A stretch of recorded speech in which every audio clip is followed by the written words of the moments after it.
Have you ever looked at the clock around 3 in the afternoon and thought, wow, where did my energy go?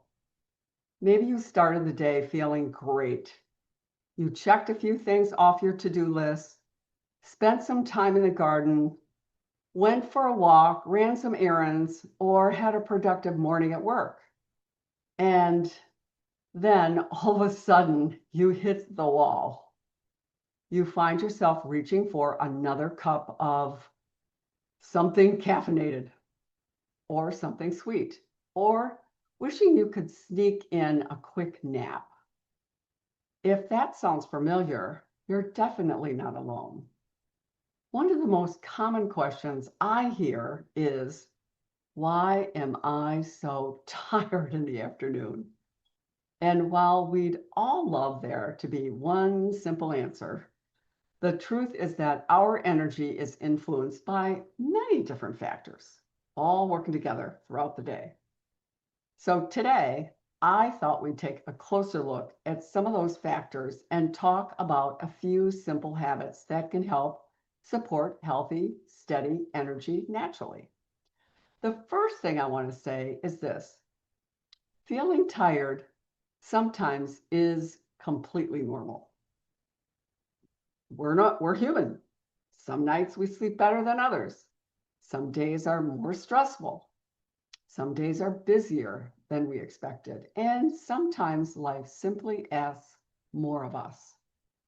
Our energy isn't meant to stay exactly the same from the moment we wake up until we go to bed. In fact, our bodies naturally have rhythms throughout the day. It's normal for our energy to rise and fall a little, but if you're finding that afternoon slump happens almost every day, it may be worth taking a closer look at some of the everyday habits that could be influencing how you feel. What's interesting is that it's usually not one big thing causing the problem.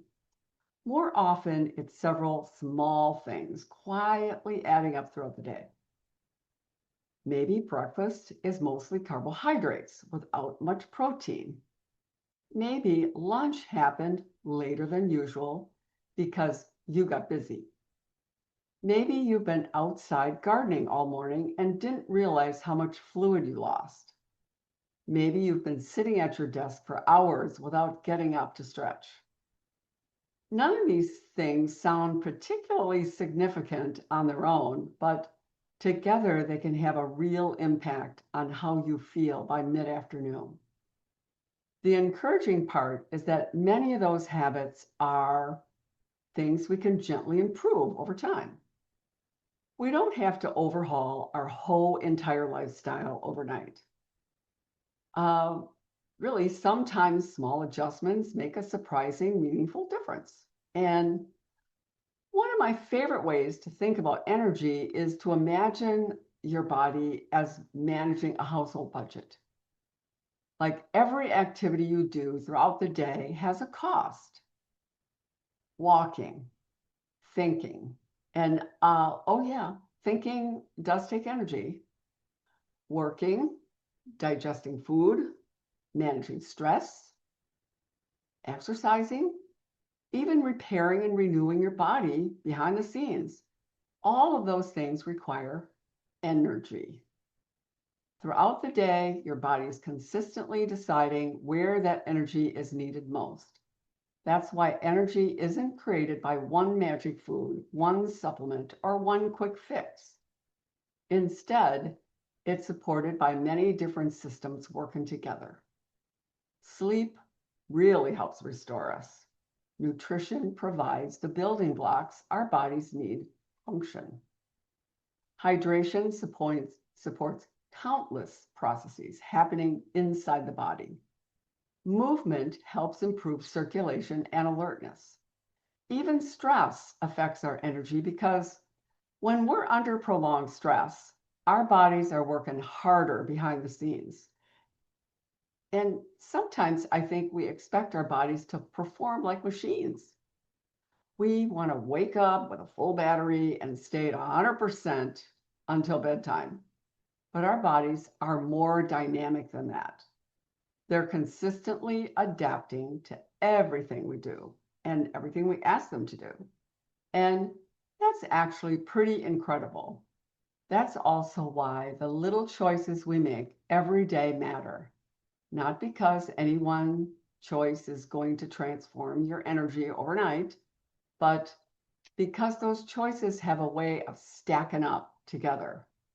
One balanced breakfast probably won't change everything. One walk won't either. But when those habits become part of your daily routine, they create an environment that supports your body's natural ability to produce and manage energy over time. So, what are a few simple things we can all start paying a little closer attention to? First, eating a balanced meal throughout the day, breakfast, lunch, dinner, including protein, healthy fats, and fiber, helps to create meals that are more satisfying and provide your body with the nutrients it needs to help function well. It's not about eating perfectly. It's simply about giving your body consistent nourishment instead of running on empty. Now, whenever I talk about protein, someone usually asks, but which kind of protein is actually best? Should you choose whey, a plant-based protein, soy? The truth is, there isn't one right answer for everyone. It really depends on your goals, your lifestyle, and your personal preferences. Rather than trying to squeeze that into today's conversation, I have a short video, it's less than 5 minutes, where you can learn the differences between whey, soy, and plant proteins, and who each one may be best suited for. If you'd like me to send it to you, just comment protein below, and I'd be happy to share it. The second everyday habit is staying hydrated. This one is really especially important during the summer months, when we're outside gardening, walking, hiking, or simply enjoying the sunshine. It's easy to lose more fluids than we realize. Mild hydration can really sometimes leave us sluggish, and many people don't even recognize that's what's happening. Keeping a water bottle nearby to really take some consistent drinks throughout the day can make a bigger difference than you often expect. And when water doesn't seem to be satisfying your thirst, consider adding an electrolyte beverage. The third is moving your body regularly. Now, I know this sounds a little backwards, but because when you're tired, the last thing you want to usually do is get up and move. But often standing up, stretching, or taking a 5 or 10-minute walk can actually help us feel more refreshed than staying seated. Sometimes our bodies simply need a change of scenery and a little movement to help us kind of reset. The fourth is protecting your sleep. We often look for ways to boost our energy during the day, but one of the best places to start is actually the night before. And I know I am terrible at that. I have to cut off the day and make myself go to bed. A consistent bedtime routine and giving yourself enough opportunity for quality sleep is still one of the most powerful ways to support your overall health and energy. And finally, give yourself a little grace. Some days your energy will naturally be higher than others. And hey, that's okay. The goal isn't to feel perfectly every day. The goal is to build habits that support your body more often than not. If there's one thing I'd love you to take away from today's conversation, it's this.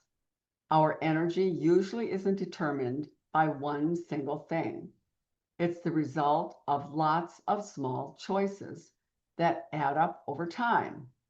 Sometimes supporting our energy isn't about doing more.